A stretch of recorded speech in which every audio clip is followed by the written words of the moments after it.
my old friend Curley Calhoun, buddy. We've known each other for some years now, haven't we? It has been, well, 18 and a half years now, Cal. I think the 2004 national championship we held there in Idaho was when first time I met you, and we've been friends ever since. That was quite an experience for me too. I can't believe you're putting up with me this long. Hey, well, it ain't hard. It ain't hard at all. Well, I tell you what, you are considered the voice of Cowboy Fast Draw. You are a prime-time announcer here at the fastest gun alive. What do you think of that? Well, I think it's hard to shut me up, so I either had to be the voice because the picture wasn't going to work out so good. Yeah, well, I tell you, you're the Colorado State champion in 2007. And that's where you put your mark on the sport as a competitor. And then we have this thing called shootist. Yes. Tell me about shootist category a little bit. Well, the shootist category, we've stepped it up a little bit and went back to the original guns. We're shooting a 7.5-inch barrel out of the old Slim Jim holsters. Right. So, it's not all hanging down around there and looking good anymore. So now it's all just fancy and fun. Yeah, fancy and fun. Fancy and fun, yes, sir. Well, we got some shooters now that can shoot consistently under 4/10 of a second in the threes, man. And I've seen you do it too, and you were the world champion shooters. What year was that?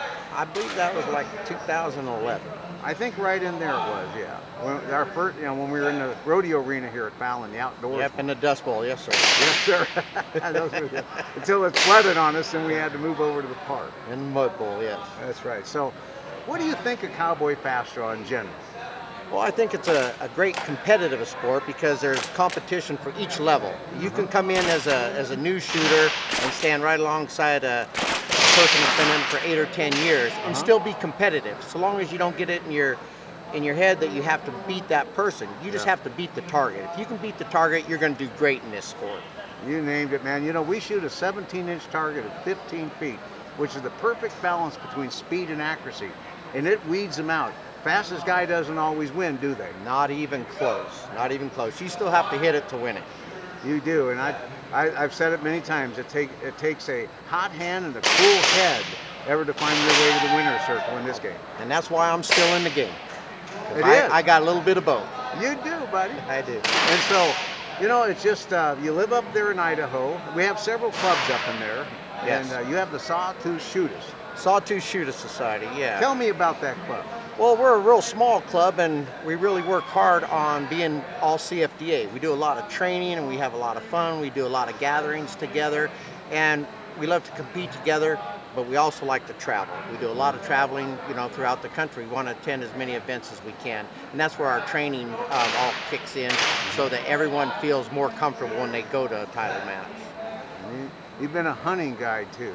And you were the champion caller for elk some years back, right? Yeah, I was 3-time Idaho State elk calling champion. Did it 3 years in a row, and then I just got tired because, boy, there's a lot of good guys out there, and I didn't want to look bad. Well, now I heard you do elk calls at the Idaho State. You're still pretty good. They was coming down to the camp. They were coming down to the campground, yes, sir. Man, I'll tell you. Now, you're a veteran. Yes. We have a lot of veterans in our sport.